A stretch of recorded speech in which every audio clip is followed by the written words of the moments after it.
2 ways to get PDF invoices into QuickBooks Desktop. IIF for bulk imports, carries categories, scales to hundreds at a time. Excel for one-offs, copy-paste straight into a bill entry.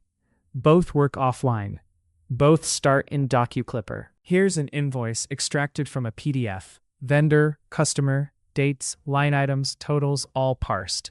From here, you either bulk export to IIF or copy-paste a single invoice to Excel. Open any invoice to see the extracted fields. For IIF, map the expense category column to your QuickBooks Desktop chart of accounts. Map once, save the mapping, and every future invoice from that vendor uses the same category. Click Download Data and pick IIF. Inside QuickBooks Desktop, open the File menu, go to Utilities, Import, IIF Files, and select the file.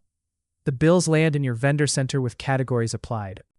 For one-off invoices, skip IIF entirely. Download as Excel, copy the row, paste it into QBD's bill entry table. Both paths take under 3 minutes. Link in the description for a free trial.